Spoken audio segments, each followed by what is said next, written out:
Ay nako, saan kaya ako pwede makahanap ng mapapasukang trabaho? Kung alam ko lang na magiging ganitong sitwasyon namin ni nanay at ng kapatid ko, sana pala tinapos ko na lang ang pag-aaral ko. Kahit nakakainis yung ugali nila Tito Orly at ni Tia Sara. Ay nako, pero nakakainis talaga yung mga taong yun eh. Hindi ko talaga matake yung kayabangan at pagiging matapobre nila. Kahit naman si Tatay Abraham nakapatid na mismo ng tiyo ko hindi rin nakatagal sa ugali nila. Kaya nga kami napatpad sa lugar na ito eh. Pero siguro kung buhay pa rin ang tatay, hindi magiging ganito ang pamumuhay namin eh. Bakit naman kasi iniwan mo kagad kami, tay? Ay, buhay. 2 linggo nang tambay sa bahay ang 25 years old na si David dahil nawalan na siya ng trabaho. Tapos na kasi ang kontrata sa ginagawa nilang establishmento sa bayan. Dahil din tuloy dito, kaya wala na rin tuloy silang makain sa bahay. ₱500 na lang ang natitirang pera sa naipon niyang sahod. At habang pinagmamasdan ng kanyang nanay Jessie, ay nalulungkot siya. Hindi kasi pala daing ang ginang pero alam niyang nangangamba na rin yon para sa mga susunod na araw. Ngayong wala siyang trabaho, ang ina niya muna ang umi-extra sa paglalaba habang siya naman ang bantay sa nag-iisa niyang kapatid na si Eliab. Mentally challenged kasi ang 20 anyos at nakababata niyang kapatid, kaya hindi nila ito hinahayaang maiwan na mag-isa. Ayon na rin sana pagtrabahuin ni David ng kanyang nanay pero wala naman siyang magawa. Lalo na ngayong wala pa siyang nahahanap na mapapasukan bilang construction worker. Pagkatapos mapabuntong hininga ni David, sa kanya lang namalaya na nakatingin pala sa kanya si Nanay Jessie. Ngumiti yun sa kanya, kaya pasimple rin siyang ngumiti. Kahit ang totoo ay awang-awa na siya sa sitwasyon nila. Maya-maya pa ay sinimot na niya ang kape sa kalumabas ng bahay.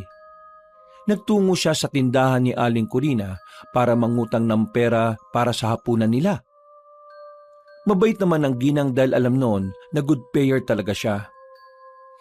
Aling Corina, dediretsuhin ko na po kayo Baka matagalan ko po itong mabayaran.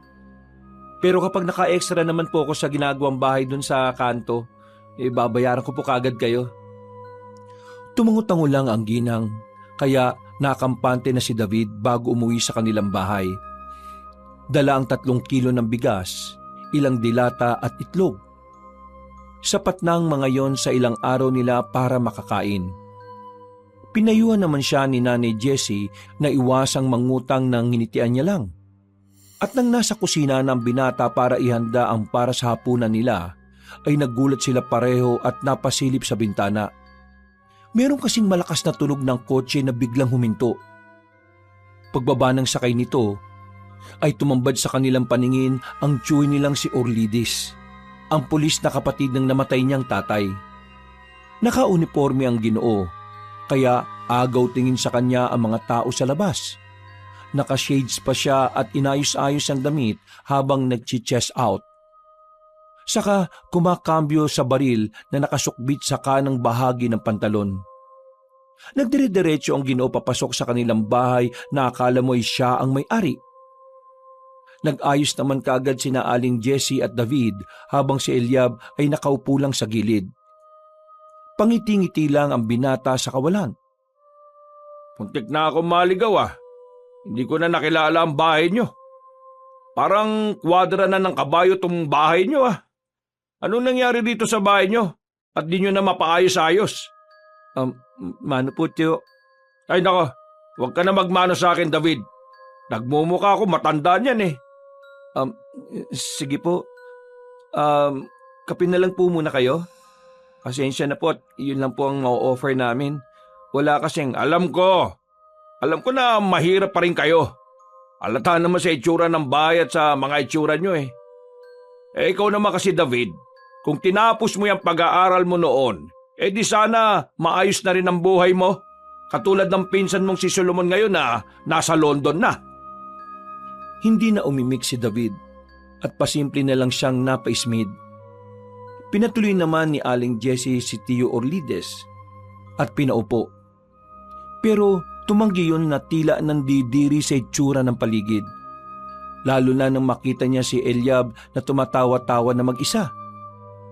Nang makita siya ng nasabing binata ay nagwala-wala yun na parang naiinis o nagagalit. Tumakbo tuloy si Aling Jessie para aluin ang bunsong anak. Kaya si David na ang nakipag-usap sa kanyang tiyuhin. Hindi na rin naman ako magtatagal eh. Dumaan lang ako rito dahil may operasyon kami malapit dito sa inyo. Ganun po pala. Mukhang lalong lumalaki yung katawan mo ah. Sayang ka talaga. Kung tinuloy mo yung pag-aaral sa amin, sana nakapagpulis ka na rin. Kaya nga po mas kailangan po kasing magtrabaho.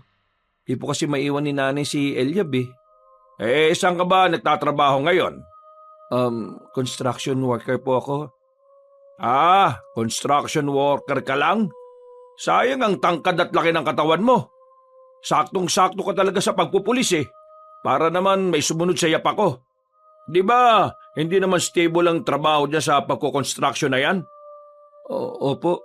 2 weeks na nga po akong tambay Anak ng teteng naman paano kayo mabubuhay niyan?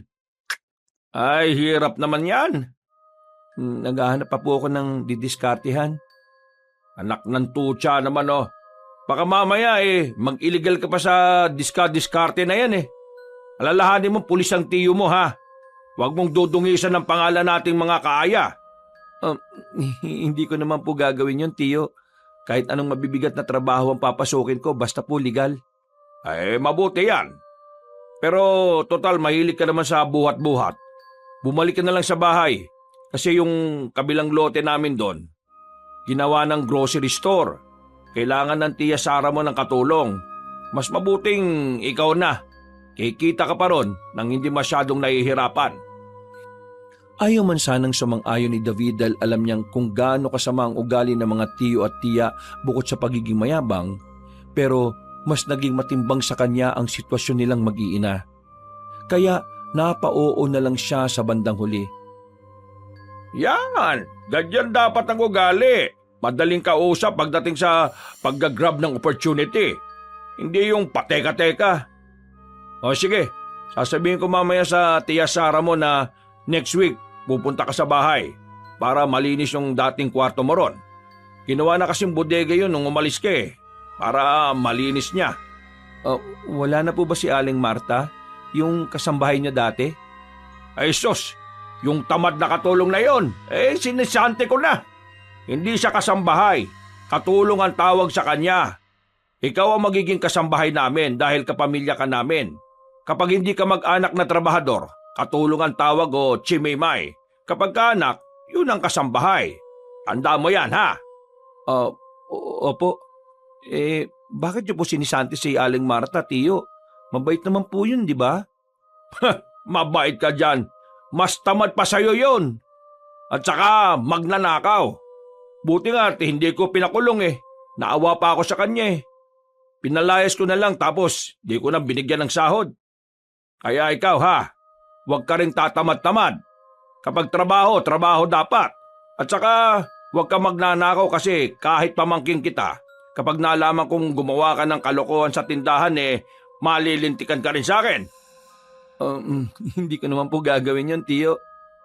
Mabuti at nakakalinuwan tayo. O siya, sige. Aalis na ako. At kailangan ko pang magpunta sa police station sa bayan niyo. Kunin mo tong 1,000. Bumili kayo ng masarap na ulam. Di na yata kayo nakakatikim ng manok o baboy Puro dilata na lang yata kayo. O basta next week Babalik ako dito para masundo kita. Mag-ayos ka na ng sarili mo. Para maging presentable ka naman. Sayang ang laki ng katawan at tangkad mo Kung mukha ka namang dugyutin. Opo, tiyo. Jessie, alis na ako Pasabi na lang din dyan sa anak mong may something Ingat kayo. Dali-daling lumabas ang mayabang na pulis at napaismid naman si David dahil naiinis siya sa pagtawag ng Ginoo sa nakababata niyang kapatid. Nang makita ni Nanay Jessie kung papaano niya kinuyom ang kanyang mga kamao, ay hinawakan siya ng ginang sa balikat. Pagtingin niya sa ina ay napangiti na lang siya. Pag-alis ng sasakyan ni Ginoong Orlides ay bumalik na siya sa kusina at nagsimula ng maghanda ng para sa hapunan nila. Masaya silang nagsalo-salo sa simpleng pagkain at pagkatapos magligpit ay nakatulog na sila na mahimbing. Kinabukasan at sa mga sumunod na araw, pinag-isipang mabuti ni David kung tutuloy ba siya o hindi. Pero naging praktikal na rin siya, kaya naging buo na ang kanyang pasya. Pinayuhan din naman siya ni Nanay Jessie pero hindi na siya nagpapigil. Alam din niya kasing mas magiging okay kung doon siya magtatrabaho dahil mas maganda ang offer na sahod sa kanya. Dumating na nga ang araw na sinundo na siya ni Tio Orlides at nagbiyahe na sila ng ilang oras papunta sa lugar ng mga kaanak. Sinalubong kagad siya ng mataray na tingin ni Tia Sara. Hindi tuloy alam ng binata kung magmamano ba siya o hindi. Naiisip niya kasing baka umayaw din yon katulad ng tiyo niya noong nakaraang nagkita sila. Kagad siyang nagtrabaho sa grocery store ng tiyahin. Marami palang customer dahil ito ang kauna-unahang malaking tindahan sa lugar na yon na kumpleto halos lahat ng bilihin. Biyernes ng 12:00 ng hating gabi, unang beses na magsara ng ganitong oras ng tindahan dahil sa merong event na malapit doon. Nang pauwi na si David, ay meron siyang napansin na kung sino mula sa hindi kalayuan. Itinutok niya ang flashlight sa kung saan niya nakita ang nasabing nilalang. Pero bigla na lang yung nawala. Dahil doon ay naglakad na siya pero natigilan din kaagad. Paano kasi ay nakarinig siya ng tila mabibigat na yabag. Tumingin siya sa likuran at muling itinapat ang flashlight sa banda roon. Wala siyang nakitang tao pero napansin niya ang isang halaman na parabang umuyog. Sinyalis ito na merong kung ano na nagtago doon. May tao ba dyan? Dahil hindi naman matatakutin, kaya dali-dali niyang nilapitan ang mayabong na halaman. Pagdating doon, ay tinapatan niya ulit yun ng flashlight habang sinisipat-sipat ang paligid. Mula sa hindi kalayuan, ay may napansin siyang pares na mga mata na mapupula. Pinasadahan niya ulit ito ng flashlight pero biglang nawala. Anong hayop yun? Hayop nga ba o tao? Pero mapupula mga matay. Natigilan na siya dahil biglang may kumaluskos sa mayabong na halaman sa bandang kanan. Doon niya naman itinapat ang flashlight pero hindi na niya naabutan ng hinahanap. Dahil mukha itong mailap. Ayos ka mag-trip ah. Mangangati ka sa kakatago mo sa halaman, sige ka. Kung sino ka man, lumabas ka na. Eksaktong pagkatapos niyang sabihin yon, ay nakarinig siya ng tila gumagaralgal na nilalang mula sa nasabing mayabong na halaman. Nanatili ang flashlight na nakatutok doon pero dahan-dahan naman siyang umatras. Bigla niya kasing naisip na baka isa itong mabangis na hayop. Maya-maya pa, biglang tumigil ang paggaralgal ng tunog hanggang sa muling may kumalskos doon. Nanatili lang siyang nakatingin at ilang saglit pa ay nagulat siya dahil may pusang itim na tumalon. Namumula ang mga mata nito at nakakatuwa lang din dahil hindi tipikal ang laki nito kumpara sa normal na pusa. Nagtanong-tanong pa ako kung may tao dyan. Hindi naman pala tao, kundi hayop. Ang cute mo naman, Miming. Pusang gala ka ba? O merong nagmamay-ari sa'yo? Hinimasimas niya ang ulo ng nasabing pusa at bigla itong umamo. Pero nang magkatitigan sila, ay natigilan siya. Para kasing may kakaiba sa mga mata nitong namumula. Para siyang hinihipnotismo. Mabuti na lang ay nakagat siya ng lamok sa muka, kaya walang ano-ano ay nasampal niya ang sarili. Para siyang nagising sa katotohanan. Kasabay ng pagtunog ng gate na tinitiran niya, paglingon doon ay nakita niyang tiyahin na nakapamaywang pa. David! Ano bang ginagawa mo dyan, ha? Anong oras na, oh?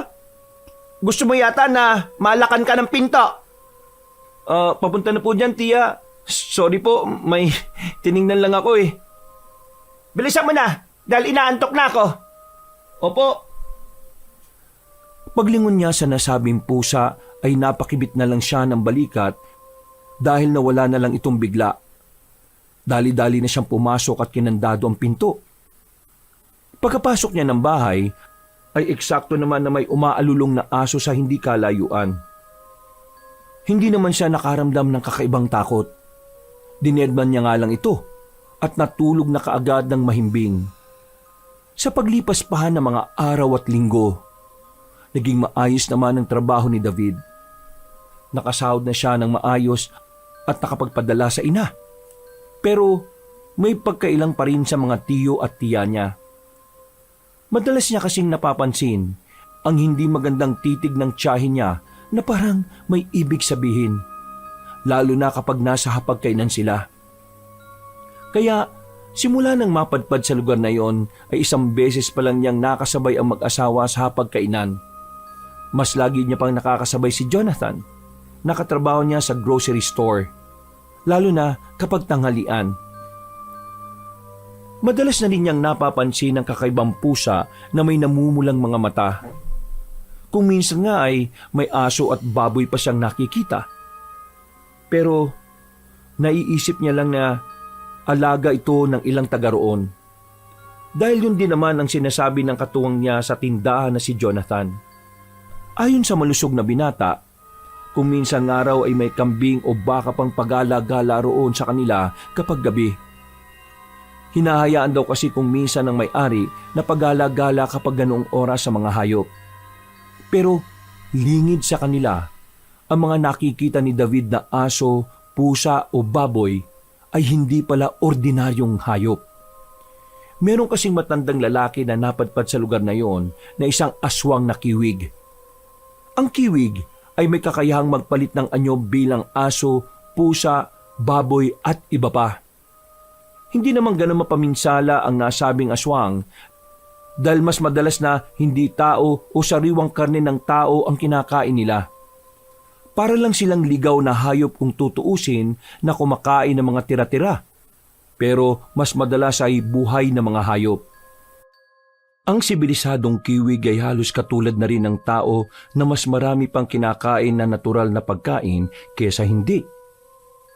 Lunes ng umaga, day off ni David kaya nagpaalam siya sa mga tiyo at tiya na lalabas lang muna.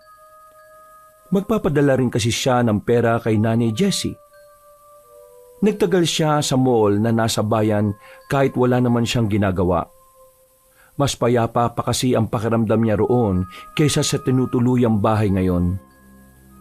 Mga bandang 4:00 na siya ng hapon umuwi at labas pa lang ng gate naririnig na niya ang kumusyon sa loob ng bahay. Huminto siya saglit at binusesan kung sino-sino ang mga tao. Hanggang sa marinig niya ang umaalingaw-ngaw na halakak ng tiyuhing pulis. Naririnig niya ring tumatawa-tawa ang tiyahin na parabang meron silang nilalait na kung sino na hindi niya kilala. Diyos ka po, yung mga taong yon, kahit wala naman silang may pagyayabang kung ano-ano na lang ang ginagawa nila. Akala naman nila makakapantay sila sa achievements nating mag-asawa. O di ba, mahal? Nako, kung payabangan lang hindi sila mananalo sa atin, mahal. Mga kumare, kumpare, kami bahala sa inyo.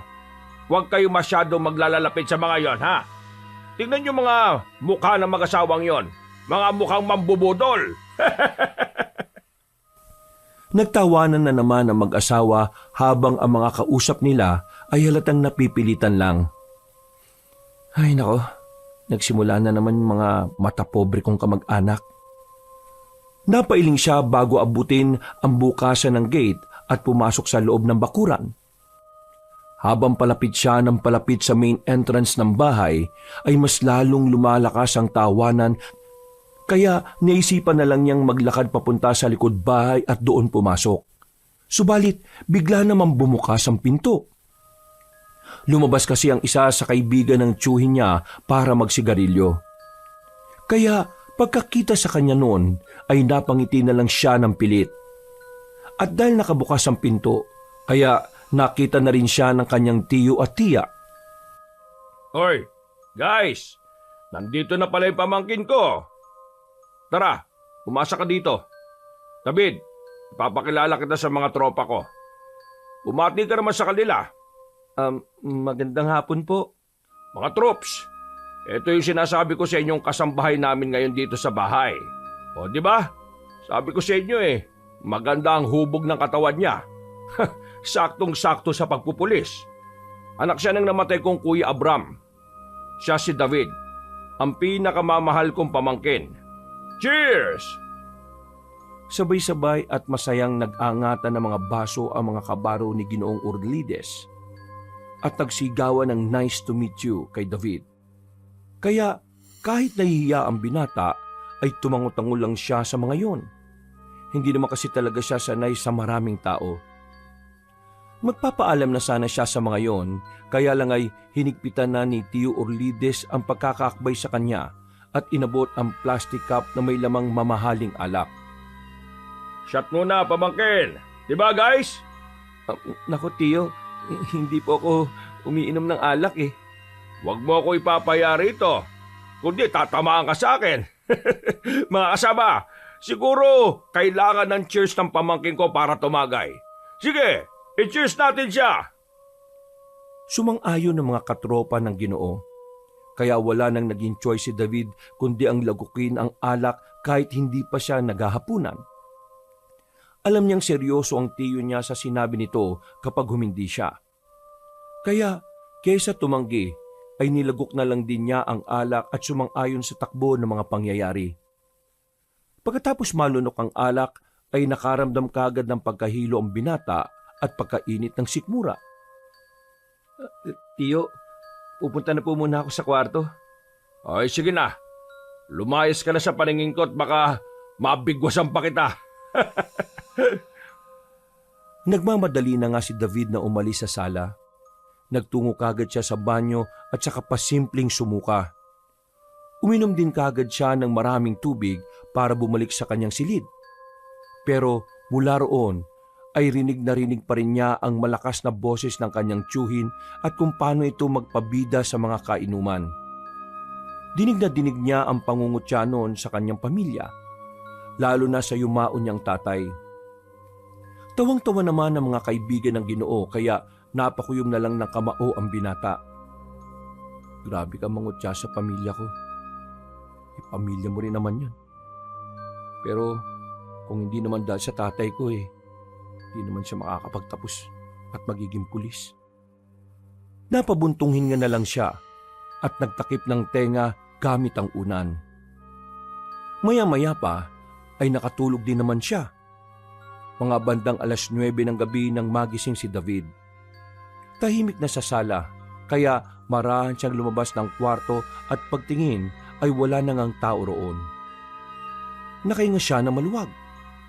Pagdating sa sala ay nilinis niya kagad ang mga kalat hanggang sa pagdungaw niya sa bintana. May naaninag kasi siyang tao mula sa labas. Nang makita si Tio Urlides na pasuray-suray at sumisinok-sinok dahil sa kalasingan, ay lumabas kagad siya ng bahay. Inalalayan niya ang Ginoo na nakasandal sa gilid ng gate. Tiyo, tara na po sa loob.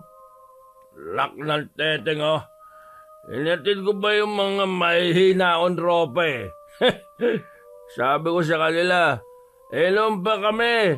Abay, ayaw na. Tara na po sa loob at magpahinga na po kayo. Magpahinga? Anong tingin mo sa akin? Lasing? Mahilang nilalang? Hindi naman po.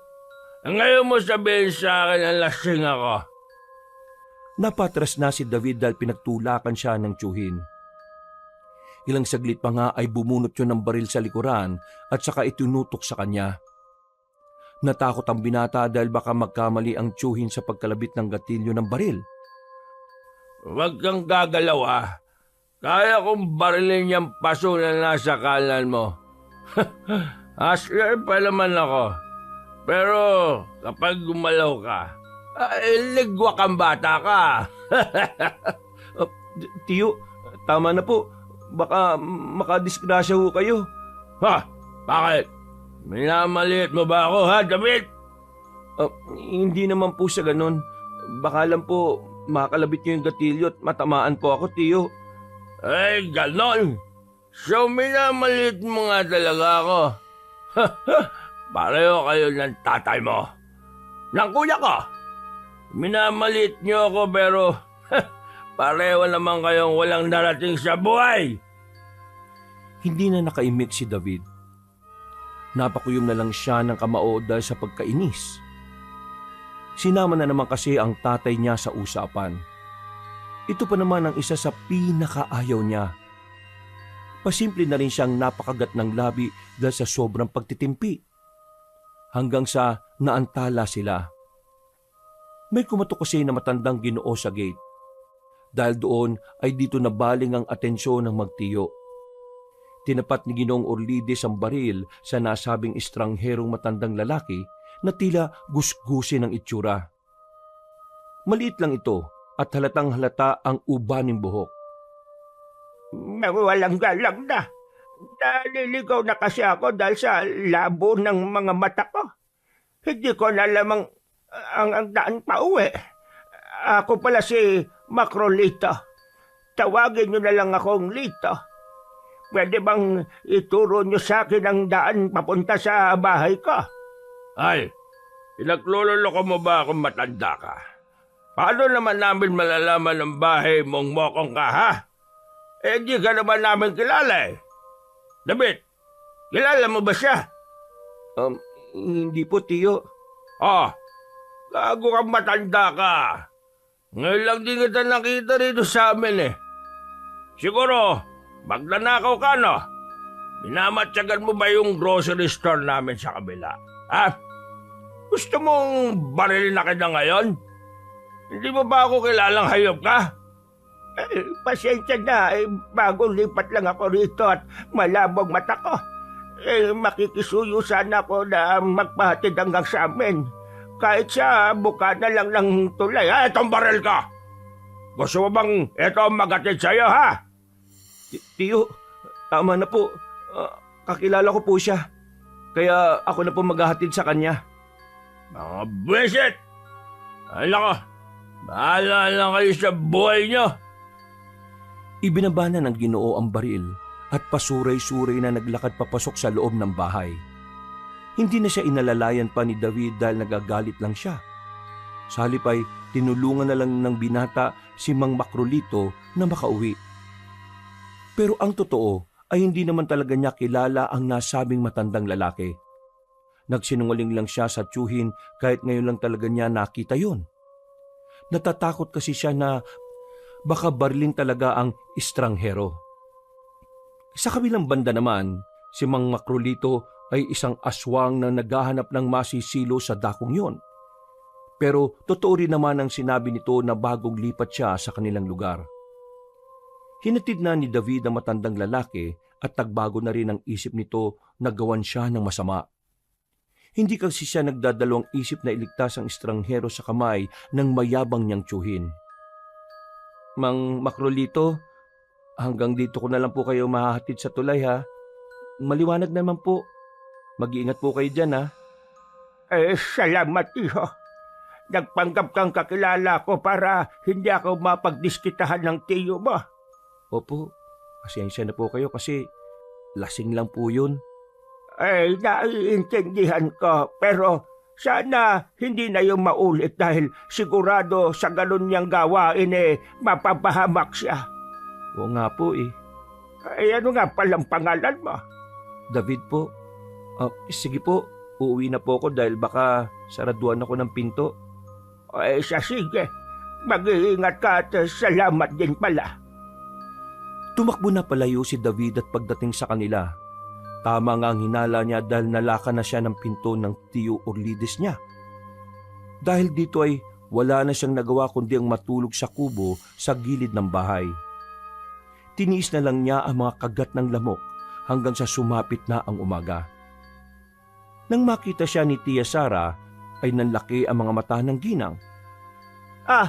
Anong ginagawa mo dyan? Bakit ka natulog, ha? Anong oras ka na siguro nakauwi, ano? Ano po kasi, Hindi pwede yung ganyan na ginagawa mo, David. Ilang buwan ka pa lang dito pero nagpapakita ka na ng ganyang ugali mo. Hindi po pwede sa akin yan. Oh, sorry po, Tiya. Ay sige na, pumasok na roon at mag-almusal. Bilisan mo dahil maaga tayong magbubukas ngayon. Huwag kukubad-kubad. Hindi ka pinapasahod para magbagal-bagal.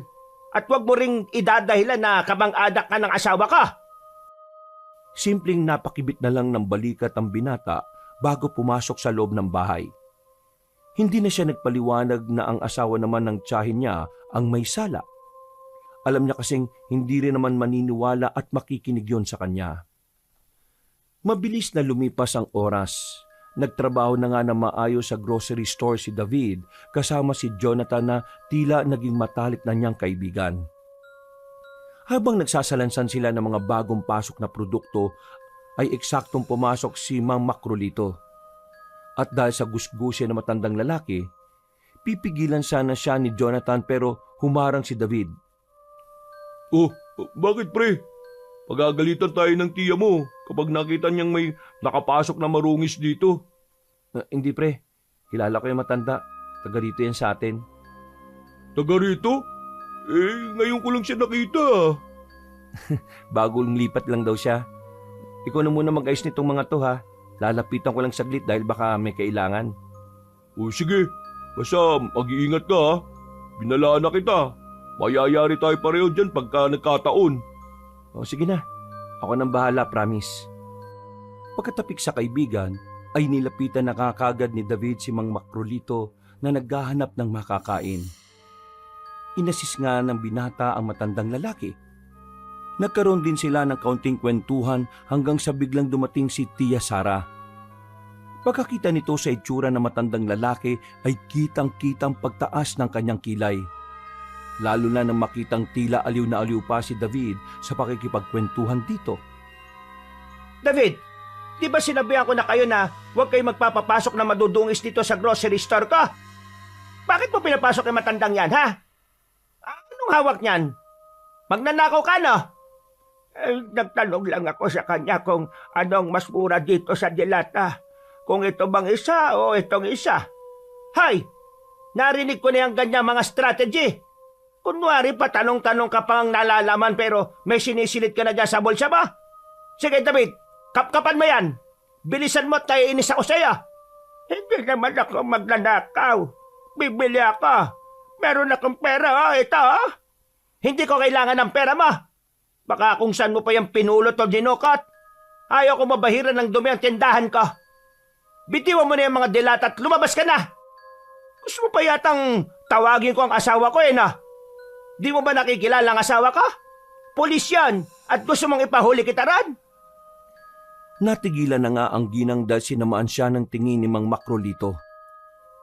Natakot siya dahil tila nanunuri ng buong pagkatao ang mga titig na matandang lalaki. Pagkatapos ay saka nito ibinalik sa lagayan ang mga dilatang hawak. Hindi na siya umimik. Tumalikod na lang siya at nagtuloy-tuloy palabas ng grocery store. Wala namang nagawa si David kundi pagmasdan lang palayo ang kawawang matandang lalaki. Si Jonathan naman sa pinakadulo, nakatingin lang at napapailing habang nagpapatuloy sa pag-aayos ng iba pang produkto. Hindi ba sinabihan na kita? Ilang beses na kitang pinaalalahanan sa unang rule ko dito sa tindahan. Wag na wag magpapapasok ng maruraming tao. Mahirap bang intindihin yon? Pasensya na po, Tia. Naawa po kasi ako sa tao. Naawa? Anak ka talaga ng kamote, oh? Paano kung magnanakaw yon? Di tayo naman ang nawalan ngayon. Sino mapiperwisyo? Di ba pare-pareho tayo rito? Kapag may nawalang paninda dyan, iaawas ko sa sahod mo. Di ka marunong makinig. Pareho ka talaga ng nanay mo. Huwag niyo naman pong idamay si nanay rito. Bakit? Nasasaktan ka? Totoo naman ang sinasabi ko, Kaya hanggang ngayon, hindi kayo makaangat-angat sa buhay kasi mas inuuna nyo ang awa. Hindi kayo mapapakain ng awa ninyo, no? Gusto mo ba na magaya ka sa matandang yon na parang palaboy at gusgusin? Sa bagay, nahahawig naman ang itsura mo sa matandang lalaki na yan.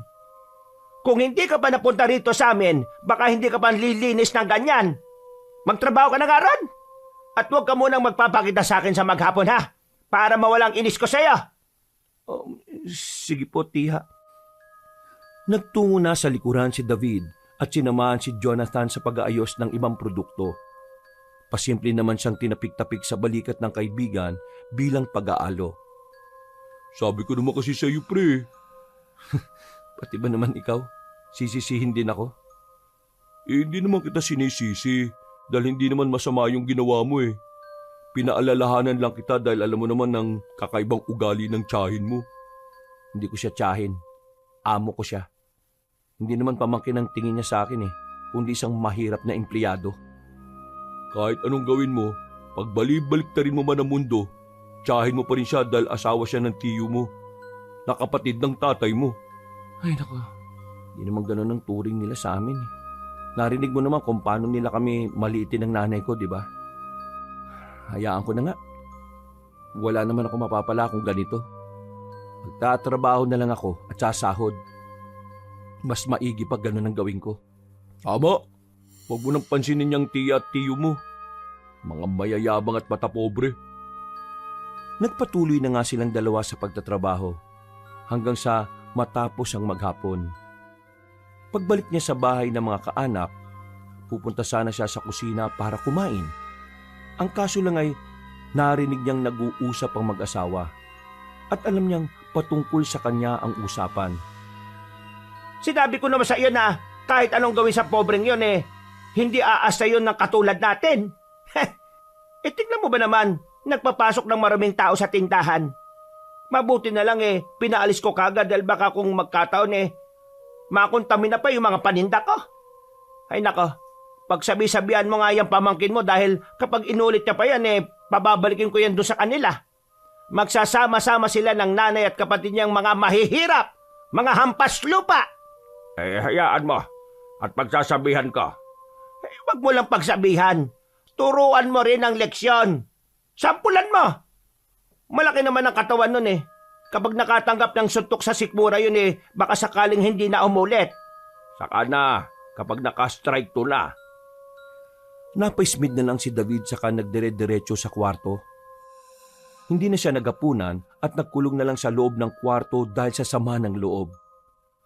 Gusto niyang magalit at umiyak dahil nadamay na naman ang kanyang pamilya. Pero pinigil na lang din niya ang sarili habang napapakuyom ng mga kamao. Gusto ko na talagang umalis sa lugar na to eh. Makaipon lang talaga ako ng sapat na pera. Lalayasan ko na itong mga taong to. Kung hindi lang naman talaga masama ang magnakaw eh. Patagal ko na rin ginawa. Ay naku, patawarin na lang talaga ako ng Diyos. Sinuwatan niya rin ang sarili sa iba pang naisip na hindi magandang gawin. Hanggang nauwi na rin siya sa pangingin ng tawad sa Panginoon. Pagkatapos noon ay nakatulog siya ng mahimbing hanggang sa sumapit ang 12:00 ng hating gabi. Naalimpungatan si David dahil sa meron siyang narinig na ingay sa bandang kusina. Pagkalabas kasi ng kwarto niya ay kusina na kaagad, kaya dinig na dinig niya kapag may tao roon. Napapakunot siya ng noo na bumangon sa kama at dahan-dahan niyang binuksan ang pinto ng kwarto. Nagulat siya nang makitang kalat-kalat ang lamesa at may tao na tila nakaupo roon habang may kung anong kinakain. Dahil sa nakapatay ang ilaw, kaya hindi niya nakilala kung sino yun. Sasawayin at tatanungin niya sana kung sino ang nasabing nilalang, pero nang humarap ito sa kanya, ganun na lang ang gulat ng binata. Tumambad kasi ang mapupulang mga mata ng nasabing nilalang. Bukod dito ay nakarinig din siya ng mahina at pagaralgal na ungol, kaya napatra siya pabalik sa pintuan ng kwarto niya. May nanlob sa atin, tiyo! Tiya! Nagulat din ng hindi nakikilalang nilalang, kaya tumalon ito mula sa lamesa. Dahilan para mahawi ang naiwang pinggan na naroon. Nabasag yun ng mahulog sa sahig na siyang naging dahilan ng pagkagising ng mag-asawang kaaya. Dali-daling tumungo si Tio Orlide sa kusina, dala ang kanyang baril. Kasunod niya ang asawang halatang naalimpungatan lang. Samantalang ang nilalang ay nakalabas na ng bahay. Dumaan siya mula sa maliit na butas sa dating pinaglalagyan ng ventilation ng kusina. Nasira kasi ito kamakailan at bukas pa sana aayusin. Pagpindot ng lalaking pulis sa switch ng ilaw ay tumambad na nga sa kanila ang kalat sa kusina. Kasama na rito ang nabasag na pinggan. Anong nangyari dito? Nasaan yung nanloob? Nakatakas na po, tiyo. Ha? Paano? Saan siya dumaan, ha? Doon po sa ventilation. Ano? Pinaglololoko mo ba ako? Paano magkakasya yun dyan? Ang let-let yan. Diyan ko po talaga nakita, tiyo eh. Sinungaling ka! Tiningnan ko tong pinto sa likod. Nakalak naman. Kaya paano makakapasok yung sinasabi mong nanloob dito? Hindi ko po alam, tiya. Pero paglabas ko po ng kwarto, nakita ko po talaga siya kanina na kumakain ng nakatakip na ulan dyan sa lamesa. Tapos, tumunod po siya dyan sa butas. Namumula pa nga po yung mga mata niya eh. Orle, kausapin mo nga yung pamangkin mo. Dahil kapag hindi ako nakapagtimpi dyan eh, baka ako pang makasakit dyan. Nag-a-addict yata eh. Siguro dahil pinagalitan ko siya kanina kaya gumaganti yan at naisipang magwala-wala rito sa kusina. Totoo po yung sinabi ko, tiya. Maniwala po kayo sa akin. Halika nga ritong lalaki ka. Bago pa makapalag si David, ay kinwelyuhan na siya ng tiyuhin habang nakatutok ang baril sa kaliwa niyang pisngi. Mas lalo siyang natakot kaya nag-angat lang siya ng mga kamay habang napapaiyak na. Pagkatapos ay pumasok sila sa tinutulugan niyang kwarto. Ikinandado ng Ginoo ang pinto at saka siya binigyan ng malakas na suntok sa sikmura. Napalod si David at napasukan ng tubig sa sobrang sakit ng nararamdaman. Halos mamilipit siya dahil sa lakas ng pagkakasuntok sa kanyang sikmura. Totoo ba yung sinabi ng tiya mo? Nag-a-addict ka na ba? Hindi po, tiyo. Totoo po talaga yung nakita ko kanina. Meron po talagang nanlupo rito sa bahay. Ay, gago ka.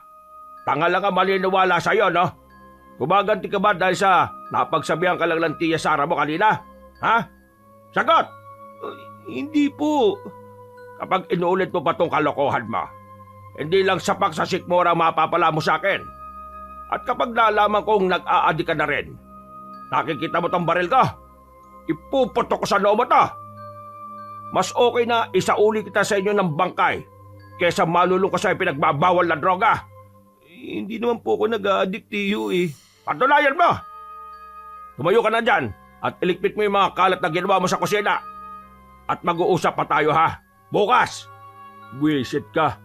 Pinulabog mo yung pagtulog namin para sa kalokohan mong ito. Lumabas na ng silidang Ginoo pero hindi kagad tumayo si David. Iniinda niya pa rin kasi ang sakit ng sikmura. At habang nakayukod ay naririnig na naman niya ang mag-asawa na tila nagtatalo. Doon ay tuluyan na siyang napaluha pero tahimik lang. Tumigil lang siya at tumayo nang hindi na niya naririnig ang boses ng dalawa. Katulad ng sinabi ng tiyuhin, niligpit na nga niya ang mga kalat bago bumalik sa kanyang silid at nagpahinga. Pagsapit ng umaga, sermon mula kay Tia Sara ang naging almusal niya. Wala na kasi ang kanyang tiyuhin dahil maaga itong nagpunta sa police station. Meron kasing nabalita na isang bahay na pinasok daw ng kung anong nilalang. Kamunti ka na noon na mapatay ang sanggol na ilang buwan pa lang nakapapanganak. At base sa ulat ng mga saksi sa loob ng bahay, halos katulad ng pagkakadescribe ni David ang nakita nila. Kaya napaisip din si Ginoong Urlides sa sinabi ng pamangkin. Samantala, sa bahay ay halos hindi manamnam ng matipunong binata ang pagkain. Dahil panayang dakdak sa kanya ng Tia Sara niya. Pinipilit niyang wag nang intindihin ang mga salita pero hindi maiwasang hindi siya masaktan dahil palaging isinasama ang kanyang mga magulang at nag-iisang kapatid. Wala naman kaming ginawang masama sa iyo Lalo na sa pamilya mo, David. Pinag-aral kita dito noon pero anong ginawa mo? Umuwi ka sa inyo dahil mas gusto mo na maging tambay ka. Kung sumunod ka lang sa akin, di sana baka pareho na kayo ni Solomon na nasa ibang bansa. Ngayon naman tinanggap kita ulit dito dahil sa pakiusap ng asawa ko. Kahit ang totoo nag-aalangan ako dahil sa ginawa mo noon. Pero tinanggap pa rin kita. Ngayon, ano tong ginawa mo sa amin? Napagalitan lang kita tapos gumanti ka na kagad ng ganito? Hindi naman po ako gumaganti, tiya. Totoo po talaga yung nakita ko kaninang madaling araw. Nagdadayla ka pa? Hindi po, tiya. Hindi po ako nagdadaylan. Totoo po talaga yun, promise. Hindi po ako nagsisinungaling. Hindi po ako pinalaking sinungaling ng tatay at nanay ko. Hindi ka pinalaking sinungaling? Hay, wag mo nga akong patawanin. Ano ngayon ang ginawa mong to? Di ba nagsisinungaling ka sa akin? Nagmana ka lang talaga sa kagaspangan ng nanay at tatay mo. Kaya hindi ako nagtataka kung bakit parang isinumpa yung bunso mo kapatid Pwede po bang wag niyo na pong pagsalita ng ganyan ng kapatid ko? Inosente po si Eliab. Wala siya kinalaman sa nangyayari sa paligid niya. Kaya kung pwede lang po irespeto niyo po sana siya. At may lakas ka na ng loob ngayon sumagot-sagot ng ganyan sa akin, ha? Hindi naman po ako sumasagot sa inyo, tiya. Pinapaliwanagan ko lang naman po kayo. Ganyan mga twira ng mga taong walang pinag-aralan. Hindi na ako talaga nagtataka kaya hindi ako nagtataka na mananatili kayong dukha. Wala ka rin talaga respeto Pareho kayo ng nanay mo. Kung gusto niyo pong manatili yung respeto ko sa inyo, kayo pong mauna sa pagrespeto sa ibang tao. Walang ginagawang masama sa inyo mga magulang ko, lalo na ang bunso kong kapatid. Kaya wala po kayong karapatan na insultuhin sila. Oo, at pinapasahod niyo ako dito at pinatitira. Pero pinagpapaguran ko mga yun at hindi yun libre, tiya. Aba, sira ulo kang gago Sa susunod na magbikas pa kayo ng hindi maganda laban sa nanay at kapatid ko, hindi niyo magugustuhan ang gagawin ko.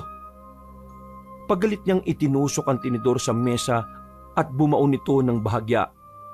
Nakipagtitigan siya sa tiyahin hanggang sa makita niya ang takot sa mga mata nun. Pagkatapos ay tumayo na siya at naglakad palabas ng kusina. Hindi naman makapaniwala ang ginang sa nangyari. Hindi niya kasi sukat akalain na sasagutin siya ng ganoon ni David.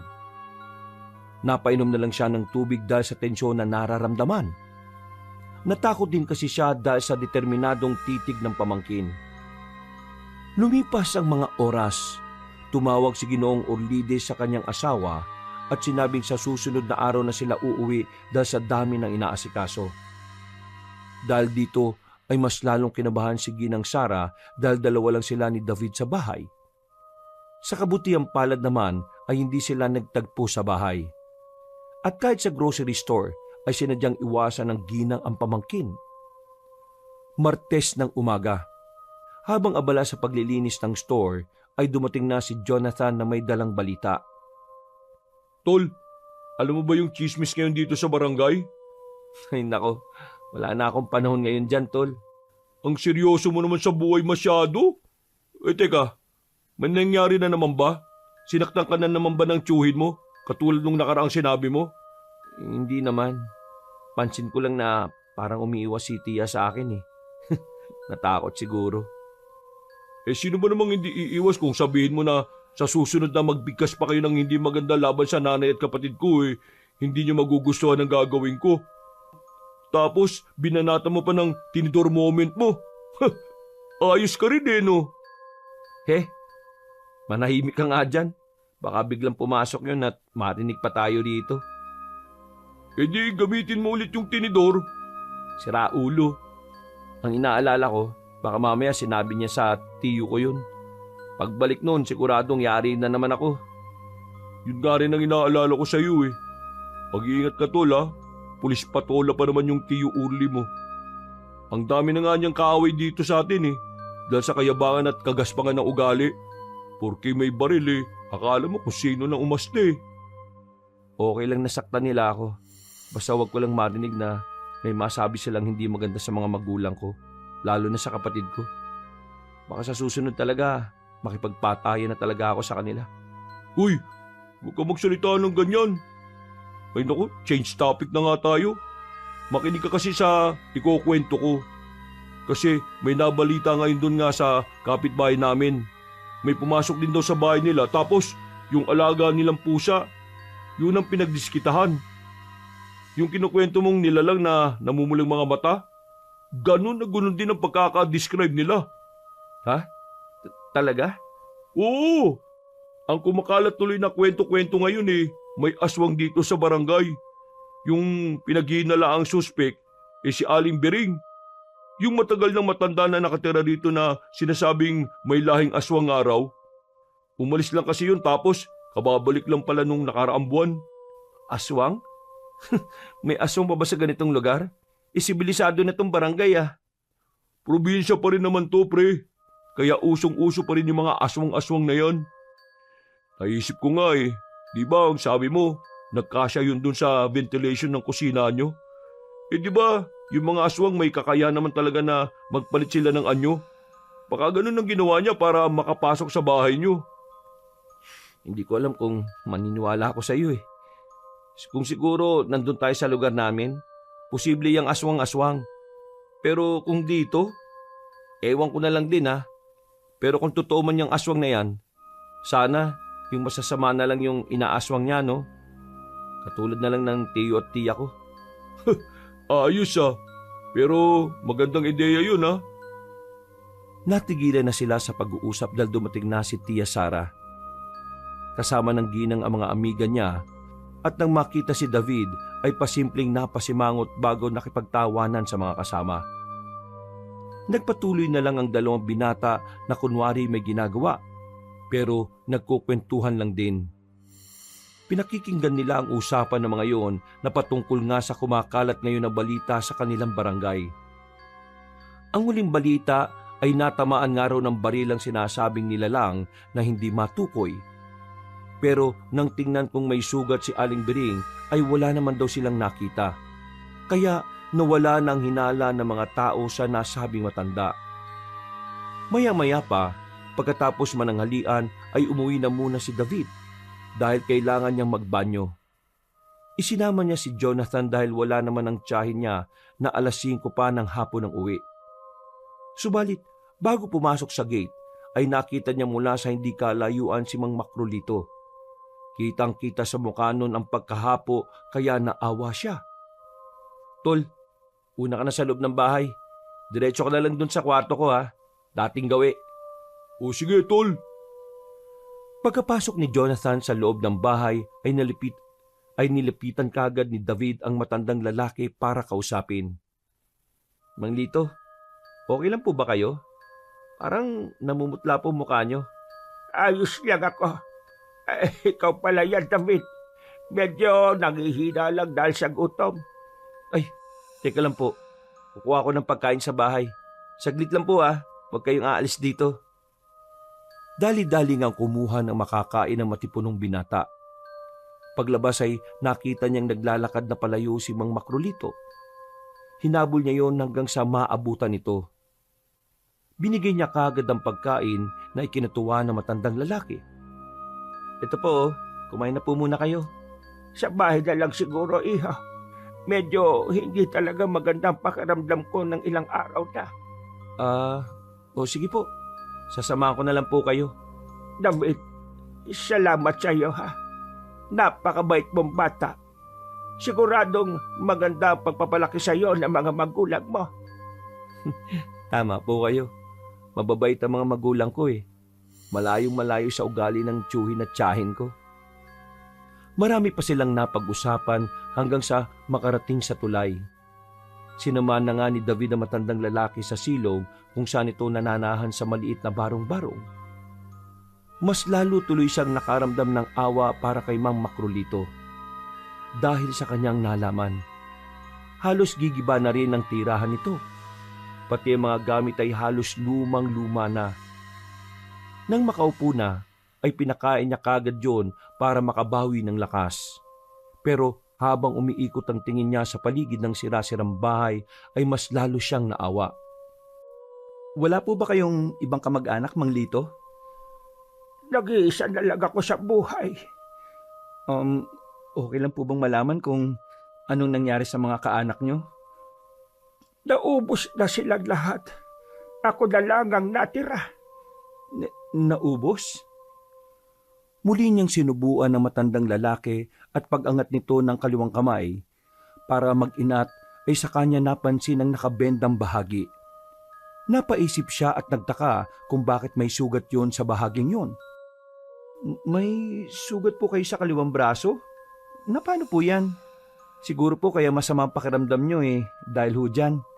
Alam mo naman kapag tumatanda na, sumabit yan habang naglalakad ako dyan pababa. Naku po, magpa-check up po kayo, Mang Lito. Gagaling naman to. Kaya wag mo na akong alalahanin. Mukhang malala po base sa itsura nyo. Pwede po bang makita? Pwede bang wag ka na munang maraming tanong? Ay, pasensya na po.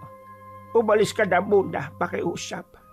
Salamat sa tulong mo at sa pagkain pero kaya ko na ang sarili ko. Napakibit-balikat na lamang si David habang napapabuntong hininga. At bilang respeto ay lumabas na siya ng bahay kahit ang totoo ay nagtataka siya dahil sa inasal na matandang lalaki. Habang naglalakad tuloy pa uwi ay napaisip na lang siya na matindi. Para na naman niyang kinakausap ang sarili. May nasabi ba akong hindi maganda? Ba't kaya naging ganun ang pakikitungo ni Mang Lito? Ay, nako, sana maging ayos lang siya. Dadalan ko na lang siya mamayang gabi ng makakain para makasiguro. Bumalik na siya sa loob ng bahay at saka nagbanyo. Pagkatapos ay saglit lang siyang nagpahinga bago bumalik sa pagtatrabaho. Mabilis na naman ang paglipas ng oras. Pasado 10:10 ng gabi, pagkatapos niya magsara ng grocery store ay nagiwalay na sila ng landas ni Jonathan. Pag-uwi ng bahay, tahimik ang paligid.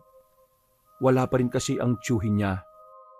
Kaya hindi pa rin naglalakas ng loob na lumabas ang tiya Sara niya.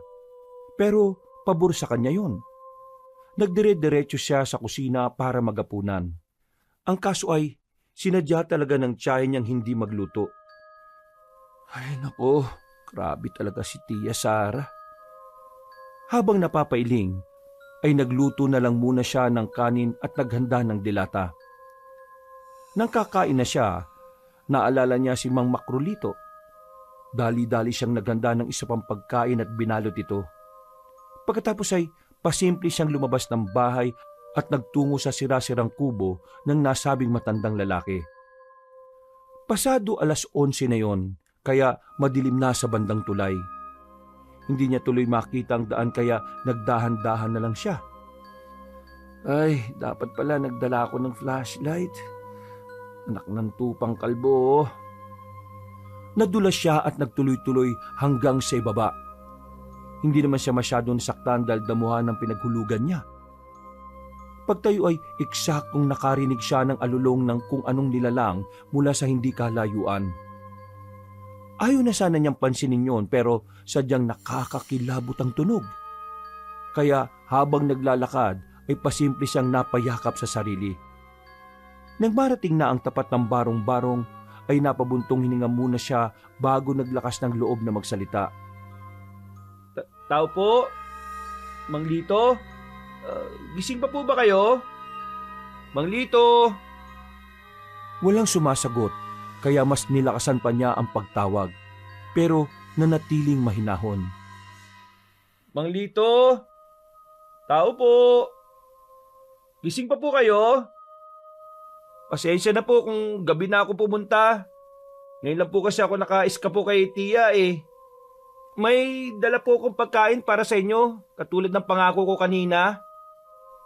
Wala pa rin sumasagot kaya medyo nag-aalala na ang binata. Naisip niya kasi na sa lagay kanina ng matandang lalaki ay baka may masama nang nangyari dito. Naku, wag naman sana, Mang Lito. Mang Lito, papasok na po ako ha. Pasensya na po talaga sa istorbo. Ha? Nakabukas naman kasi ang pinto dahil hindi na nasasara. Kaya pumasok na kaagad siya. Pero pagdating sa loob ay tanging nakasinding gasera lang ang naabutan niya. Wala ang presensya ng hinahanap niyang matandang lalaki. Kaya napakunot siya ng noo. Saan nagpunta yung si Mang Lito? Eksakto pagkatapos niya yung sabihin, ay muli niyang narinig ang nakakatakot na alulong ng kung anong nilalang. Otomatikong nangilabot ang katawan niya, kaya napadungaw siya sa sirasirang butas. At mula sa hindi kalayuan ay meron siyang nasipat na anino. Mabilis lang yung nawala sa dilim at muling sinundan ng nakakakilabot na alulong. Dahil dito ay nataranta siyang lumabas ng bahay. At doon nga mula sa hindi kalayuan ay nakita niya ang namumulang mga mata ng isang nilalang. Natigilan siya at napatingin sa nasabing nilalang. Doon niya rin biglang naalala ang nakitang nilalang na pumasok sa kanilang bahay. Siya yung nilalang na pumasok sa bahay namin ah. Kung ganun, totoo nga ang aswang. Lumundag ang nasabing nilalang at lumapit pa sa kanya ng ilang metro. Pagkatapos ay umaangil-angil to at sumisinghot-singhot sa hangin. Nang maamoy na ang hawak niyang supot, ay biglang bumagsik ang mga mata ng nasabing nilalang. Dahil dito ay tila naglaway ito hanggang sa akma ng susugod. Nagmadali naman si David na tumakbo paakyat sa itaas habang sumisigaw ng saklolo. Yun nga lang, dahil malayo ang mga kabayan sa bandang tulay, kaya wala ring nakakarinig sa kanyang boses. Sa kabutihang palad ay nakabalik siya sa itaas at nagmamadaling tumakbo pa uwi sa kanila.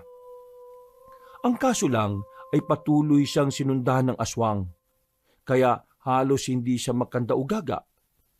Ilang beses siyang nadapa pero hindi niya alintana ang sakit ng sugat.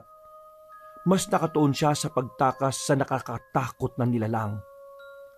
Hanggang sa dala na rin ng kaba at taranta ay nabitiwan niya ang supot ng pagkain na ibibigay sana niya kay Mang Makrilito. Babalikan pa sana niya ito pero sinunggaban na ito ng halimaw. Napatras siya at napakunot ng noo. Habang pinagmamasdan kung paano lantakan ng pagkain at sa pamamagitan ng liwanag na nanggagaling sa kumukuti-kutitap na bituin, ay unti-unti niyang naanhinig ang nasabing nilalang.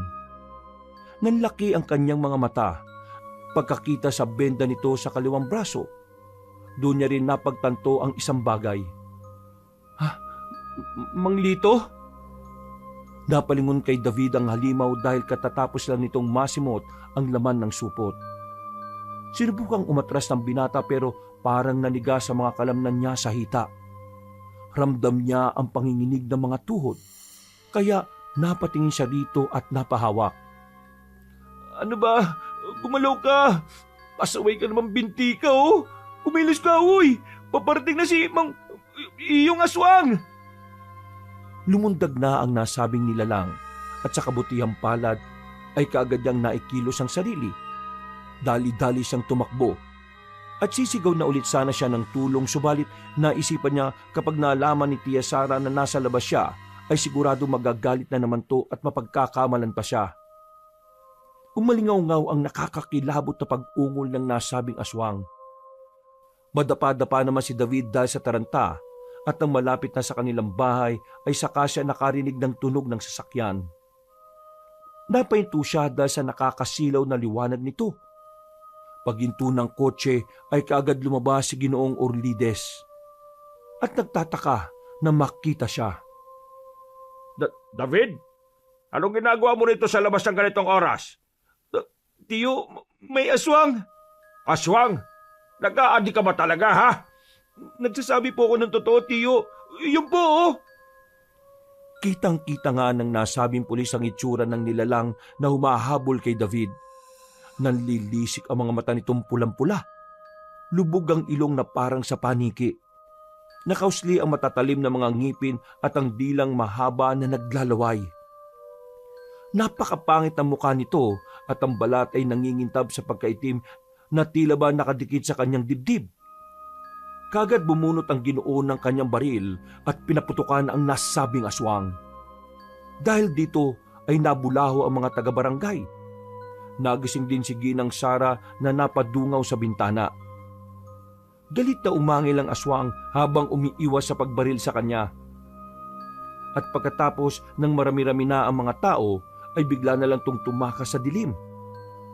Hindi na nasundan pa ni Ginoong Orlides dahil pinigil na siya ng asawa na kalalabas lang ng bakuran. Dahil sa nangyaring yon, ay napag-alaman nga ng buong barangay na totoo ang aswang. Marami ang natakot pero nangako naman ang kapitan na magsasagawa ng mahigpit na curfew hanggang mahuli ang naghahasik ng lagim. Pagkatapos nga ng kaganapang ito ay tila sumikat din si David. Mas dumami tuloy ang dumarayo sa grocery store kaya mas naging mabenta rin ang nasabing tindahan. Ikinatuwa ito ni Aling Sara pero sa tuwing makikita niya ang pamangkin ay naiinis pa rin siya. Tol, grabe. Halos kilalang kilala ka na ng mga taga rito sa atin ah. Kapag sumikat ka, huwag mo kong kakalimutan ah. Para ka naman tanga dyan. Kapag sumikat ka dyan, ano, magiging artista ako dahil lang sa nakaharap ako ng aswang? May mga ganun naman nangyayari ah. Baka malay mo, ma-feature ka rin sa sikat na horror show ng Pamela Clamil at Kabanong. Alam ko magpa-podcast sila eh. Ewan ko sa'yo, puro ka talaga kalokohan. Nagpatuloy na sila sa pagtatrabaho pero palaging naiisip ni David kung sino nga ba talaga ang aswang. Pinaghihinalaan na kasi talaga niya si Mang Makrolito, kaya lang ay wala pa siyang sapat na katibayan. Kaya pagsapit ng gabi, habang tulog na ang kanyang tiyo at tiya, pumuslit na naman siya sa bahay at muling tumungo sa sirasirang bahay na matandang lalaki. Marahan at maingat na naman siyang nagmasid-masid sa paligid hanggang sa maramdaman niyang merong tao sa likuran. Dali-dali siyang napatras at tatakbo na sana palayo. Subalit nang makita niya si Mang Makrolito ay natigilan siya. Ano na naman ang ginagawa mo rito? Mang Lito, okay na po bang lagay niyo? Sabi ko naman sa iyo, ilang araw lang gagaling na ako. Ikaw, bakit ka na naman nagmamasid-masid dito sa palibot ng bahay ko? May curfew ngayon, at kapag nahuli ka ng mga tanod siguradong yari ka na naman sa tiyo at tiya ba? Ano po kasi, may gusto lang sana akong kumpirmahin. Gusto mong malaman kung aswang ako, hindi? Po? Doon tayo sa loob ng bahay ko mag-usap. Tara! Pagdating nila sa loob, ay pinaupo siya ni Mang Makrolito sa nilulumot na bangko. Pagkatapos ay naupo naman na matandang Ginoo sa lumang papag. Tumingin sa kanya yon ng seryoso kaya nailang ang binata at binaling sa iba ang mga mata. Hindi na nga nagpaligoy-ligoy pa ang nakatatandang lalaki. Tama ang hinala mo. Aswang ako. Ano po? Pero lilidawin ko lang. Hindi ako ginakala mong masamang aswang. Bakit niyo po ko inatake nun? Sigurado ka bang inatake kita? O yun lang ang tingin mo dahil isa kong aswang? Wala akong natatandang inatake kita, David. Ang pakay ko lang ay ang pagkain dala mo. Pero sinundan niyo po ko eh. Dahil tinataboy kita. Pero ngayon, wala na rin namang saysay para itago ko sa iyo ang totoo kong pagkatao. Papatayin niyo na po ko?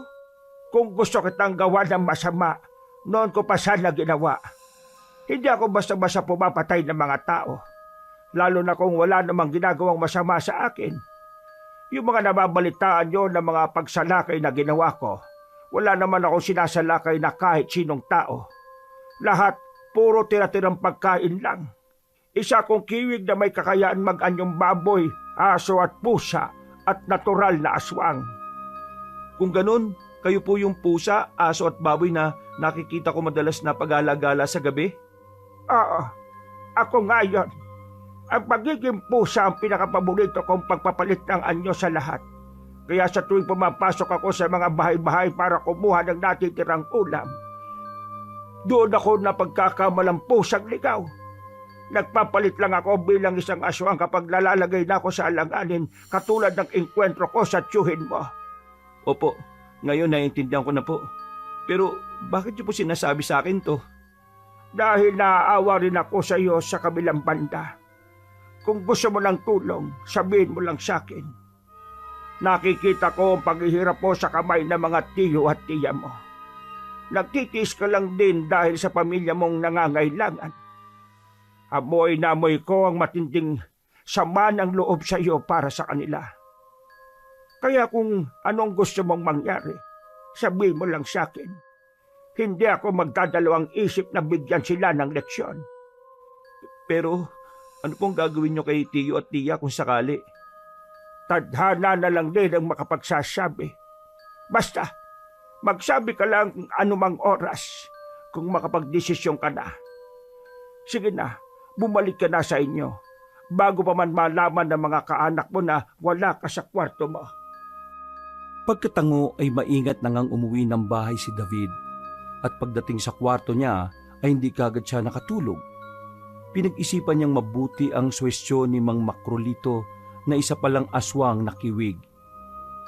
Pinagmuni-munihan niya ang mga bagay-bagay hanggang sa mauwi siya sa isang konklusyon na hindi magandang gumawa ng masama laban sa kapwa kahit pa ito ay paulit-ulit siyang hinahamak. Kinabukasan, maganang nagtrabaho si David kasama si Jonathan, subalit walang ano-ano ay pagalit na pumasok sa tindahan si Tia Sara. Nagtataka silang nagkatinginan ng katrabaho hanggang sa nagulat sila pareho dahil sinampal siya ng ginang. Bakit mo, Tia?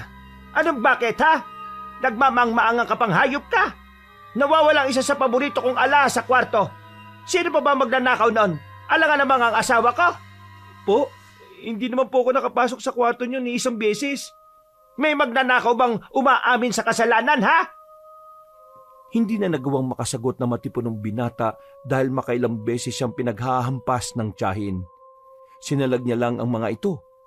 Si Jonathan naman ay gustong umawat pero pinangungunahan din ng takot na baka masisante. At ilang saglit pa nga, nakarinig na sila sa labas ng tunog ng sasakyan. Maya-maya ay pumasok na nga sa loob si Ginoong Urlides. Dali-dali itong lumapit at inundayan ng suntok si David sa muka at sikmura. Ilang beses siyang pinagsusuntok ng tiyuhin hanggang sa masugatan na siya sa muka. Sinubukan niya namang lumabang pero bumunot na ng baril ang Ginoo at itinutok sa kanya. Ilabas mo na yung ninakaw mong alahas. Ipuputo ko sa iyo itong hinayupak ka. Wala nga po akong ninakaw, Tiyo. Hindi ko po magagawa yun sa inyo. Gago ka. Paano yun mawawala na parang bula sa lagayan ng alahas ng asawa ko? Wala po talaga akong ninanakaw. Ay, ikaw Jonathan. Kasabot ka nitong hayop kong pamangkin, ano? Umami ka na, kung hindi pati ikaw madadamay dito. Hindi po, sir. Ma'am, wala po talaga akong alam. Ayaw nyo talagang umamin, ha? Pero alam ko po kung saan tinago ni David yung alahas ni Ma'am Sarah. Nalaki ang mga mata ni David matapos yung sabihin ni Jonathan. Gulat na gulat talaga siya at hindi halos makagalaw sa kinatatayuan habang sinasamahan ng malusog na lalaki ang tiyuhin niya sa stockroom ng tindahan. Maya-maya pa'y bumalik na ang dalawa tanga ng nasabing alahas. Todo iyak naman si Jonathan habang humihingi ng tawad. At kitang-kita sa mga mata nito ang matinding kasinungalingan.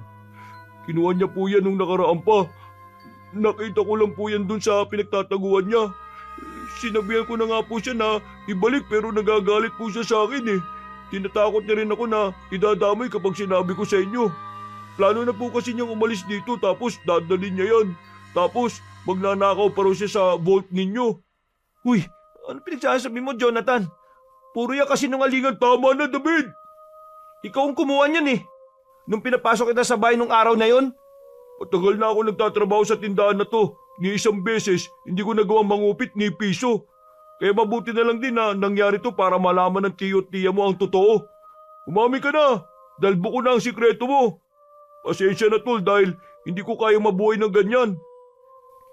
Napayak na lang si David dahil sa pagtatraidor ng inakala niyang kaibigan.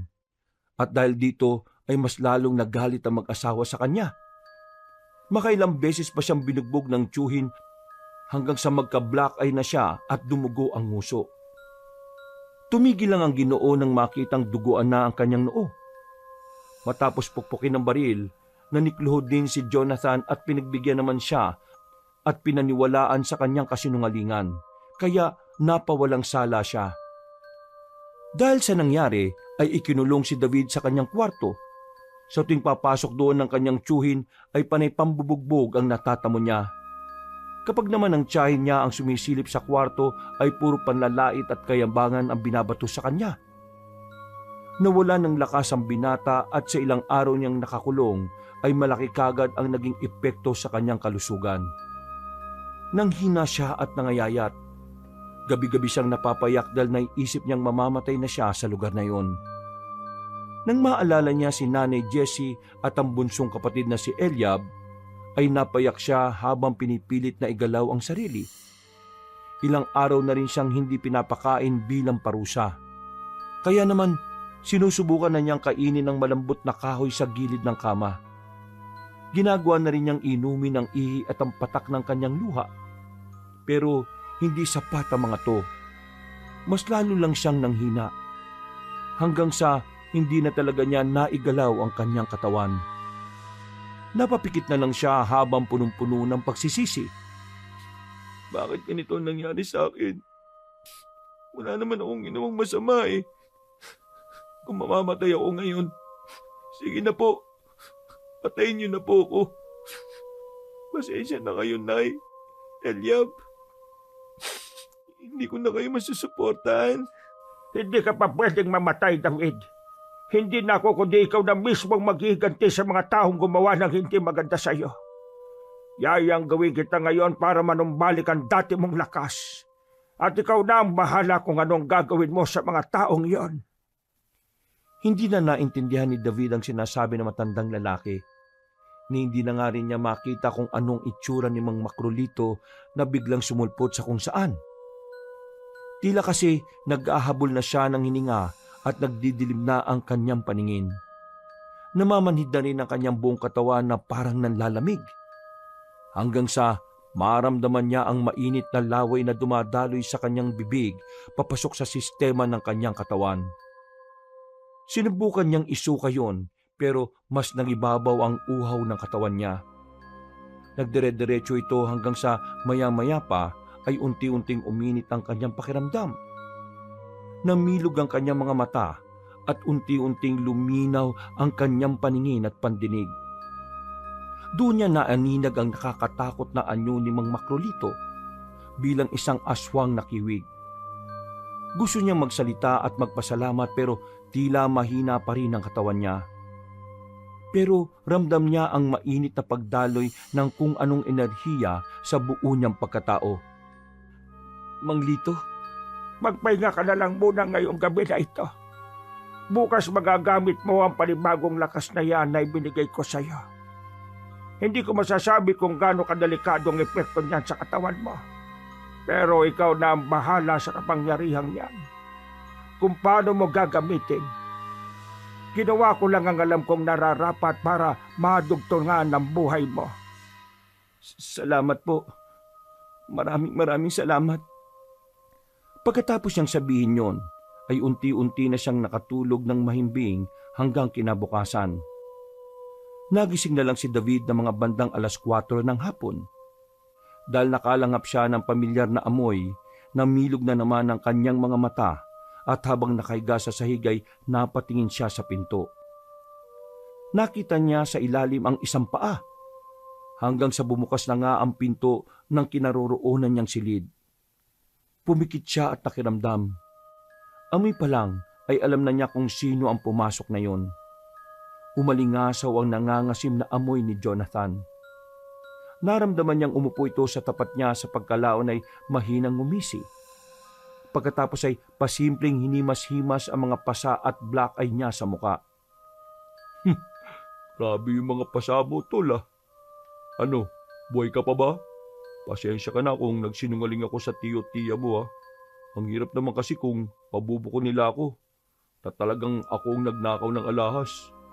Baka ako yung nabugbog imbis na ikaw. Ang swerte rin ng pagdating mo dito ah. Yung matagal ko nang naiisip na pagnanakaw sa kanila nagawa ko na rin dahil sa'yo. Ikaw din ang naging dan at nabuong tiwala nila sa akin.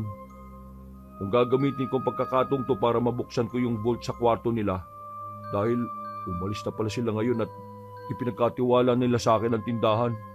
Biruin mo yun, mas may tiwala na sila sa akin ngayon kaysa sa'yo na sariling kamag-anak.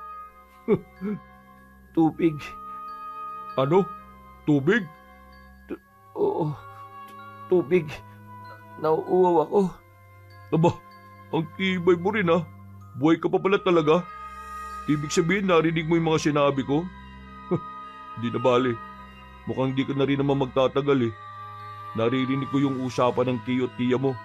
Kapag daw namatay ka rito, pag-iisipan nila kung ililibing ka sa likod ng bahay o ipapaanod ka na lang sa ilog. Hindi ko alam kung alin dun sa dalawa pero wala na akong pakialam. Kapag nabuksan ko na yung vault at nakuha ko na yung pera ron, hindi na nila ako makikita. Oo ako, Jonathan. Uhaw na uhaw ako. Oo, naririnig kita. Pero siyempre hindi kita bibigyan ng tubig, no? Baka mamaya ay makabawi ka pa ng lakas. Makasigaw ka pa. Di nayari pa ako. Pero huwag ka mag-alala. Dahil na-enjoy ko naman yung pakikipagkaibigan ko sa iyo eh. Kahit papapanggap lang. Ay, bago ko nga pala makakalimutan. Mukhang nagpunta na sila sa inyo. Tapos palalabasin na nila sa nanay mo na lumayas ka't nagnakaw. Ha? Ganon? Uy, teka. Paano ka nakabangon? Nakalupay-pay ka lang kanina. Tsaka, bakit ka naglalaway ng ganyan? Pati yung mga mata mo, namumula-mula. Anong nangyari? Nagulat ba kita? Traidor na Jonathan. Sinabi ko naman sa iyo na nauuhaw ako, di ba? Nauuhaw ako sa sariwang dugo mong hayop ka. Unti-unting nagbagong anyo ng mukha ni David. Masumaba ang dila niya at ang mga pangil. Ang mga mata niyang nanlilisik ay mas lalong namula. Kitang-kita rin ni Jonathan kung paanong ang mga kuko niya sa daliri ay tumulis na parang isang patalim. Nang mapagtanto ng matabang lalaki kung anong klaseng nilalang ang kaharap niya, napatras siya sa takot. Sinubukan niyang lumabas ng silid pero kamalas-malasan dahil nadapa siya. Lampa ka pa rin talaga kahit anong gawin mo. Anong gagawin mo sa akin? Ayaw mo akong bigyan ng tubig kanina, di ba? Ngayon, ang sariwang dugo mo na lang ang iinumin ko at ang mga taba-taba mong kakainin ko. Dahil ilang araw na akong hindi kumakain eh. Halimaw ka! Tulong! Tulong! Sinubukang tumayo at sumigaw ng malakas ng malusog na binata. Pero hinuwakan na siya sa dalawang binti ni David at malakas yung piniga. Dinig na dinig ang paglagutok ng mga buto, dahilan para muling matumba at magsisigaw sa sakit ang nasabing binata. Halos magwala sa sobrang sakit si Jonathan. Iyak siya ng iyak at sigaw ng tulong pero nginitian lang siya ni David habang unti-unting nag-aanyong aswang. Nangingitab sa pagkaitim ang kutis kasabay ng paglubog ng kanyang ilong hanggang sa magmukha na siyang paniki. Lalong natakot si Jonathan kaya sumigaw pa ulit ito ng tulong sa abot ng kanyang makakaya. Pero dinaganan na siya ng galit na si David. Sabay takip sa bibig.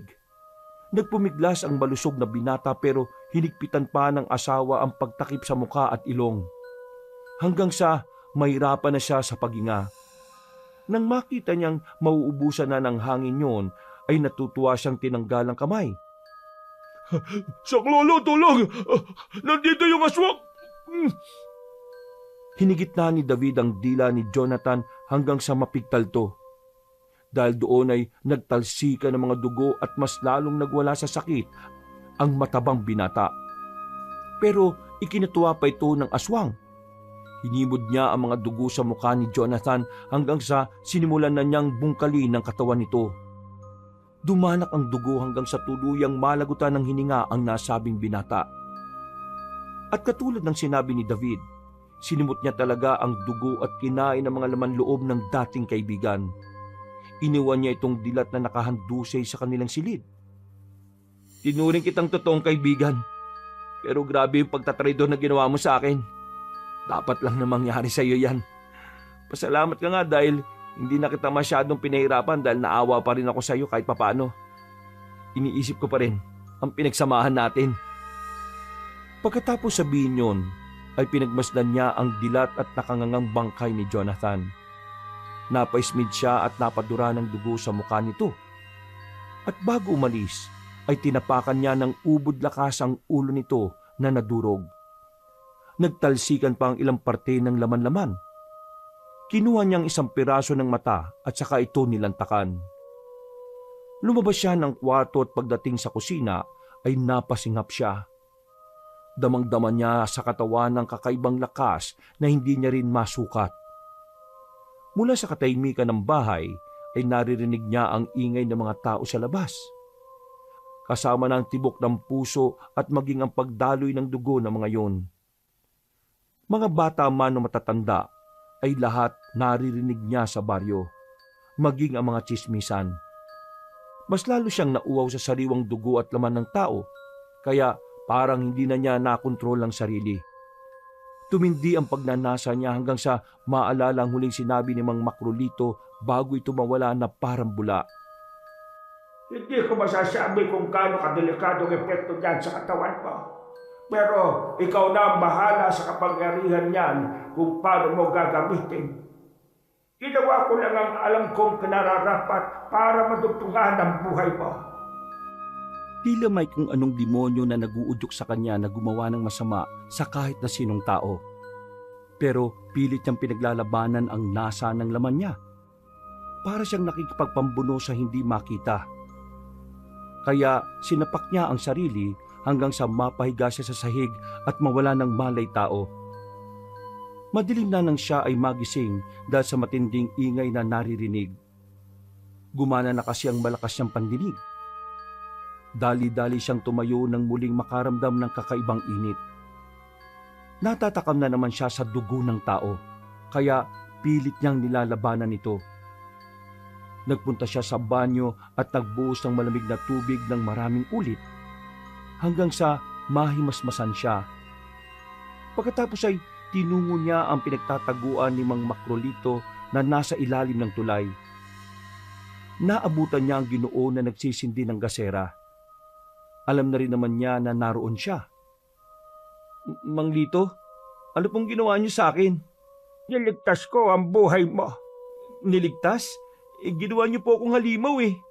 Dahil yun lang ang paraan para mabuhay ka para sa pamilya mo. Dapat po pinatay niyo na lang ako. Isipin mo ang nanay at ang nakababata mong kapatid. Kung mamamatay ka, sino ang tutulong sa kanila? Paano po kung masaktan ko sila? Kung kaya kong tumanda na nakokontrol ang pagiging kiwig ko, makakaya mo rin. Sa mga susunod na pagkakataon, matututunan mo na rin ng mag-anyong hayop katulad ng aso, pusa, baboy o daga. Ituon mo lang ang sarili mo sa tamang layunin. Alalahanin mo na hindi pa tapos ang paghiganti mo, David. Natahimik ang binata dahil naalala niyang bigla ang ginawang pagtatraidor sa kanya ni Jonathan, maging ang pangaalipusta at pangaabuso ng sarili niyang mga kamag-anak. Habang napapakuyong na mga kamay, ay biglang namula ang kanyang mga mata. Hanggang sa unti-unting mag-usbungan ng maitim na ugat sa kanyang leeg at noo. Nagsimula na naman siyang magalit na parang bulkang sasabog. Hanggang sa pareho silang napalingon sa kung saan. Naamoy kasi nila pareho ang presensya ng mag-asawang kaaya. Nakabalik na sila sa barangay. Hindi ko pa naaalis ang bangkay ni Jonathan sa bahay. Kapag nakita yun ng tiyo at tiya mo, siguradong ikaw kaagad ang paghihinalaan nila. May naisip na po akong gagawin sa kanila. At anong plano naman ang naiisip mong gawin? Pagbabayarin ko sila sa mga kasalanang ginawa nila sa akin at sa pangaalipusan nila sa pamilya at kapatid ko. Pati na rin ang ibang tao na mga inapi-api nila. Kung ganon, magmadali ka na. Magbabantay lang ako sa paligid ng barangay. Matapos magkaunawaan, ay nagmadali na nga si David na bumalik sa kanilang bahay. Bago pa man makarating ang sasakyan ng mag-asawang kaaya, ay nakapagtago na ang binata sa dilim. Hindi na nila nilinis ang mga dugo at iba pang kalat. Dahil sinadya nila talaga na makita ito ng kanyang tiyo at tiya. Pagbaba ng sasakyan, ay sumilip muna ang ginang sa grocery store. Nagtaka kasi siya dahil mag-aalas 10 na ng gabi pero bukas pa ito. Wala rin siyang naabutang tao sa loob kaya galit na galit siya paglabas dito. Dumiretso siya sa loob ng bahay para tawagin ang asawa na nauna nang pumasok doon. Anak ng tokwa! Mahal! Mahal! Walang tao sa store! Tapos wala rin yung pera sa kaha! Bakit? Bakit nakatayo ka lang dyan, mahal? Teka, ano ka mo yun? Bakit malansa at mabaho? May mga bakas ng dugo sa kusina, mahal. Ha? Ano nangyari? Hindi ko alam. Kunin mo yung telepono at i-dial mo ang station namin. Bilis! Ganun na nga ang ginawa ng ginang habang ang kanyang asawa ay binunot ang baril at nagmatsyag sa kusina. Si David naman, mula sa dilim, ay pinagmamasdan lang ang kanyang mga kaanak na halata ang kaba sa dibdib. Napangiti siya habang tila kinakausap ang sarili. Sige lang, maggalugad lang kayo, tiyo, tiya. Sige lang. Maya-maya pa ay sumunod na si Aling Sara sa kusina at sinabi nga na putulang linya ng telepono. Kinutuban na ang ginang at mas lalo siyang kinabahan nang makita nila ang maraming bakas ng dugo sa sahig ng kusina. Papunta ang mga dugo sa banyo at kwarto ni David. Parehong napatikip ng ilong ang mag-asawa dahil mas tumindi ang lansa at baho ng amoy. Ano nangyayari, mahal? Nilooban ba tayo? Sino naman ang magtatangka na gumawa nito sa atin? Hindi na ba sila natatakot sa'yo? Malamang yung hayop na Jonathan ang gumawa nito. Baka pinatay na rin niya si David. Sinabi ko naman sa iyo na huwag ka magtitiwala dyan sa mokong na yun eh. Basta mga pobre, hindi malayong hindi magnakaw. Nagtuloy-tuloy sila at pagdating sa nakabukas na pinto ng kwarto ni David, nagulantang sila sa kanilang nakita. Halos masuka si Aling Sara pagkakita sa kahindik-hindik na sinapit ang bangkay ni Jonathan. Nakilala kaagad nila ang binata kahit durog ang ulo dahil sa tattoo nito sa kaliwang braso. Sinong gumawa nito? Bakit ganyan ang nangyari kay Jonathan? Sinong gagawa ng ganitong klase ng krimen? Diyos ko po! Si David. Nawawala si David. Paano niya naman ito magagawa? Nakita mo naman na halos mamatay na siya sa ginawa natin, di ba? Hindi ko rin alam. Pero malakas ang kutob ko na siya ang gumawa nito. Baka nahawa na siya sa aswang pagkatapos siyang atakihin ng nakaraan. Tara na, umalis na tayo rito! Hinatak ng Ginoo ang asawa at nagmamadali silang naglakad palabas ng bahay. Pero pagdating sa sala, walang ano-ano ay bigla na lang sumara ang pinto. Pagkatapos ay nag-andap-andap na rin ang ilaw ng bahay. Dahil dito ay takot na napayakap si Aling Sara sa kanyang asawa. Nagpagala-gala sila ng tingin hanggang sa mapansin ng pares na mga kumikislap na mga mata sa bandang kisame. Napahiyaw ang ginang sa takot habang mahigpit na yumayakap at nagsusumiksik sa kanyang asawa. Mahal, ano ba? Huwag ka masyadong magsumiksik sa akin. Mahal, barilin mo yon. Nandun ang halimaw. Bilisan mo na. Bilisan mo. Dahil baka maunahan pa tayo. Paano ko gagawin yon? Siksik ka ng siksik sa akin. Gumili ka nga muna. Ay, ayaw kong humiwalay sa'yo. Natatakot ako. Sinabi lang doon ka muna sa gilid eh. Malakas na itinulak ni Ginoong Urlides ang asawa na napaupo sa isang sulok. Pagkatapos ay saka itinutok ng Ginoo ang baril at pinuputukan ang nasabing pares ng namumulang mga mata.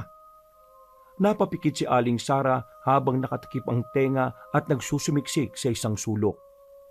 Sigaw siya ng sigaw na parang babaeng nababaliw. Tumigil lang sa pagpapaputok ng baril ang Ginoo nang mapansing nawala na ang pares ng mga mata. Saan na napunta yon? Mahal, umalis na tayo. Tulungan mo ako dito. Itayo mo ako. Bahala ka dyan. Nagmamadaling lumapit ang takot na pulis at pilit na binubuksan ang pinto. Pero hindi niya magawa. Dahil dito ay galit na galit naman ang ginang matapos siyang iwan ng asawang nakabalandra sa isang sulok. Ano ba tong pinto na to? Bakit ayaw bumukas? Walang yaka. Hindi mo man lang ako tinulungan. Balak mo talaga akong iwan dito. Huwag ka nga maingay dyan. Hindi ka nakakatulong sa akin eh. Tulungan mo na lang ako sa paghatak nitong pinto para mabuksan at baka matuwa pa ako sa iyo. Walang yaka. Talagang duwag na pulis ka. Isa pang tawag mo sa akin ng duwag. Papuputukan ko yung bunganga mo ng baril. Duwag! Duwag ka! Duwag! Ah! Natigilan na ang ginang dahil pinaputok na nga ng kanyang asawa ang baril pero hindi naman pinatama sa kanya. Gago ka! Pinaputukan mo talaga ako! Walang yakang lalaki ka! Baliw ka ba talaga? Sabi ko naman kasi sa'yo, di ba? Huwag mo kong sasabiang duwag. Natigilan na sila pareho dahil biglang may kumalubog sa kisame. Pagkatapos ay sunod-sunod ang ingay na naririnig nila. Dahil dito ay takot at pagapang na lumapit si Aling Sara papunta sa kanyang asawa. Kumapit siya sa hita nito pero pilit inaalis ng lalaki ang kanyang mga kamay.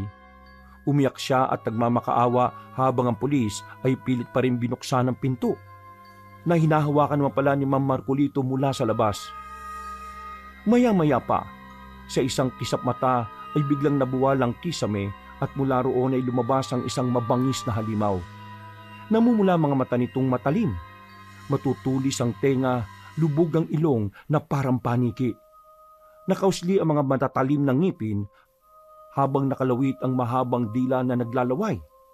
Ang mga kuko nito ay kinikiskis sa sahig na nagiiwan ng nakangingilong ingay. Dahil dito ay parehong napatakip ng tenga ang mag-asawa na hindi pa rin magkasundo. Nakakatuwa naman kayong pagmasdan, Tiyo Orly, Tia Sara. Para kayong mga aso at pusa eh. Ha? David? Ikaw ba talaga yan, David? Oh, nagulat ba kayo sa bago kong katauhan? Paano ka naging aswang? Importante po bang malaman nyo yon? Ang alam kong importante lang sa inyo ay ang reputasyon nyo ni Tia, di ba? Hindi totoo yan, David. Pasensya ka na sa nagawa ko sa iyo, pamangkin. Ginawa ko lang naman yun kasi sabi ng Tia Sara mo eh. Bugbugin daw kita. Kapag hindi ko raw ginawa yon, ibig sabihin isa akong duwag. Alam mo namang ayaw kong sinasabihin ako ng duwag, hindi ba? Pero sa nakikita ko ngayon sa itsura mo eh, naduduwag ka na. Para ka nang maiihi sa salawal mo, Tiyo Orly. Ate Sara, narinig mo ba yung sinabi ng pinagmamalaki mong asawa? Ikaw pa lang may kasalanan eh. Kaya sino kaya ngayon ang dapat kong patayin sa inyong dalawa? Ang dapat kong igaya sa nangyari kay Jonathan na pinagbintangang ako kahit wala naman akong kasalanan sa pagnanakaw na yon. Itong asawa ko ang patayin mo, pamangkin. Siya ang nambugbog sa iyo, hindi ba? Wala akong ginawang pananakit sa iyo, maliban na lang sa pagsasalita ng hindi maganda. Pero pinabawi ko na yun sa iyo, David. Pinabawi ko na. Pangako, buhayin mo lang ako. Hindi ko na uulitin yon. Magiging maayos na ang pakikitungo ko sa iyo. At kahit sa nanay at kapatid mo. Kung gusto mo, dito ka na tumira sa bahay. Magsama-sama na tayong mabuhay bilang masayang mag-anak. At ang walang yakong asawa ay patayin mo. Total, ilang beses na rin niya akong sinaktan. Mapanakit niyang hayop na yan eh. Binugbog mo ang pamangking ko. Wala kang awa, Orly. Ha? Huwag mong ibaling ang sisi sa akin. Dahil noon pa man eh, ayaw mo na kay David at sa pamilya niya. Pati sa kuya ko. Abay, nagtitimpi lang talaga ako sa iyo. At ngayon, hindi ko na rin talaga matiis ang pangit mong ugali. David, pamangkin, siya ang patayin mo. Masama ang ugali ng babae yan eh. Walang ka talaga. Pinaliktad mo pa ako. Ikaw ang pinakamayabang na pulis na nakilala ko.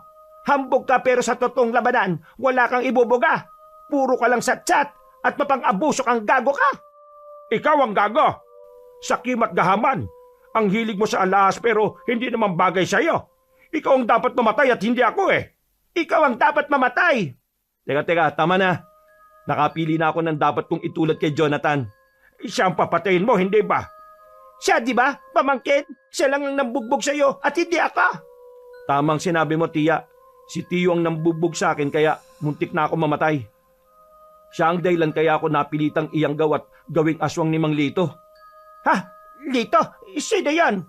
Siya yung matandang pinagtabuyan mo sa tindahan. Kaya ako ang papatay kay Tiyo at si Mang Lito naman ang papatay sa'yo. Pagkasabing yun ni David ay biglang bumukas ang pinto. Mula roon ay tumambad sa mag-asawang mayabang ang nakakatakot na wangis ni Mang Marcolito bilang isang aswang. Kakaiba ito kumpara sa nauna niyang pagpapalit ng anyo. Dahil meron na itong matatalim na pakpak na parang isang malaking ibon. Dahil sa takot ng mag-asawa ay tila nagkanya-kanya na sila. Habang lumalapit si David ay ilang beses siyang pinaputukan ng baril ng tiyuhin. Mabilis lang itong naiwasan ng binatang aswang, pero hindi pa rin sumuko ang pulis. Pagbato ni Mang Orlidis ng baril ay hinawi lang ito ni David. Sinamantala ito ng Ginoo na tumalon at tinulak ang sofa sa katumakbo papuntang kusina. Sumunod naman doon ang binatang aswang at pagdating niya ay may hawak ng mga kutsilyo ang kanyang tiyuhin. Sige, sumugod kang animal kang aswang ka. Hindi ako magpapahuli sa iyo ng buhay. Mabuti naman po kung ganon. At least, mapapatunayan ko na po talaga na matapang kayong pulis at hindi lang puro kayabangan. Hindi ako natatakot sa'yo. Talaga ba? Pero bakit parang sobrang nanginginig yung mga tuhod nyo? At saka, teka, bakit parang namamasa-masa na po yung pantalon nyo? Naihina ba kayo, Tiyo? Kahit pala matapang na pulis, naiihirin sa salawal. Akala ko ba matapang kayo? Bakit parang tamang sinabi ni Tia? Duwag nga talaga kayo at puro satsat. Hindi ako dawag. Walang hiya ka. Takot na sumugod ang Ginoo pero naiwasan lang ito ni David. Pagkatapos ay tumalon siya sa likuran ng tiyuhin at tumungtong sa balikat nito. Pinaglaruan niya lang ang Ginoo hanggang sa kakawasiwas nito ng mga kutsilyong hawak ay nadulas ito sa sariling ihi. Pagkatumba ay nabitiwan niya rin ng isang hawak na patalim. Tumama yun sa kanyang hita at mas lalo pang bumaon at tumungtong doon si David. Nagsisisigaw sa sobrang sakit si Ginoong Urlides habang hindi maipinta ang itsura ng pagmumuka.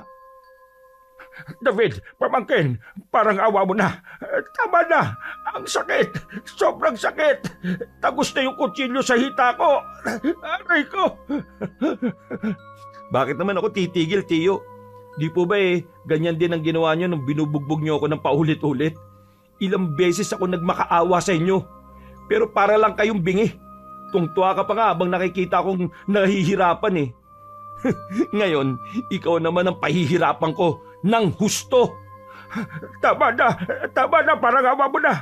Ayaw ko na, patawarin mo na ako. Tulog. Walang tigil na pinagsusuntok ni David ang magkabilang hita ng kanyang tiyuhin. At kahit anong pagmamakaawa ng Ginoo ay hindi niya ito pinapansin. Sa sala naman ay dinig din ang malakas na paghiyaw ni Tia Sara na halatang pinahihirapan na rin ni Mang Marcolito. Pero naaliw lang din si David sa paghihinagpis ng mayayabang niyang kaanak. Nagpatuloy pa rin siya sa ginagawa. Dinaganan niya si Tio Urlides at saka ilang beses na inundayan ng suntok sa muka. Dahil mas malakas na ang suntok niya, mabilis na nalamog ang mukha ng Ginoo. Nagtalsikan din ang mga ngipin nito hanggang sa wala nang matira. Halos hindi makilala ang mukha ng pulis nang tigilan niya ito. Sinubukan pa nga nito na undayan siya ng saksak pero binali lang niya ang kanang kamay nito. Mas lalo lang naghihiyaw ang Ginoo sa sobrang sakit. Parang awa mo na. Tama na, David. Hindi ko na kaya. Hirap na ako. Ano bang gusto mong gawin ko? Humingi kayo ng tawad.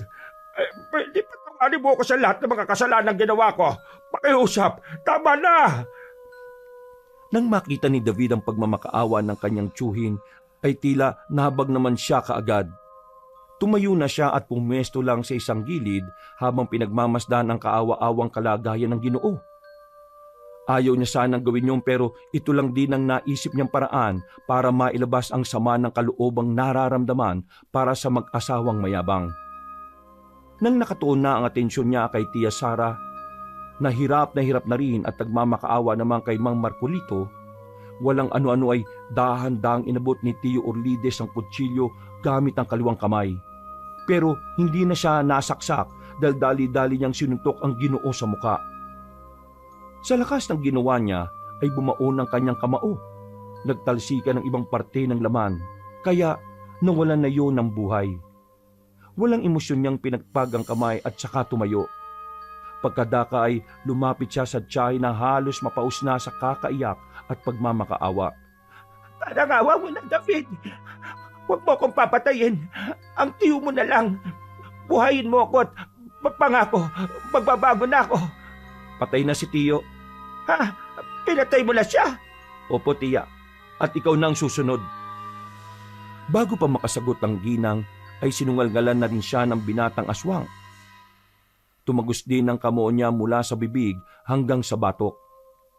Pagkaigit ay humandusay sa sahig ang walang buhay niyang tiya. At matapos mapagmasda ng mga bangkay, ay napalhod na lang si David at nagsimulang mapahagulgol dahil sa sama ng loob. Bakit ganito, Mang Lito? Nakapagiganti na ako Pero hindi naman ako masaya. Ang bigat sa pakiramdam. Kahit kailan, hindi nakagaan ang pakiramdam ang pagiganti sa kapwa. Ito ang dahilan kaya sinabi ng Diyos na siya na ang bahalang magiganti para sa atin. Napahagulgol na lang si David dahil sa pangyayari. At pagkatapos noon ay nagsagawa na sila ng plano. Pinalabas na nga lang na napasok sila ng masasamang loob. At napaslang sina Jonathan, Ginoong Orlides at Ginang Sara. Nagkunwaring bugbog sarado si David upang hindi siya mapaghinalaan na siya ang pumatay. Higit 3 buwan ang nakalipas. Pag-uwi ni Solomon na anak ng mayabang na mag-asawa, ay nagdesisyon siyang ibigay na lang sa pamilya ni David ang lupa at grocery. Ayaw niya na kasing bumalik sa lugar na yon at nag-migrate na siya ng tuluyan sa London. Naging maalwan ang buhay ng pamilya ni David. Nakaipon sila ng sapat na pera hanggang sa tuluyang mapagamot ang bunso niyang kapatid na si Eliab.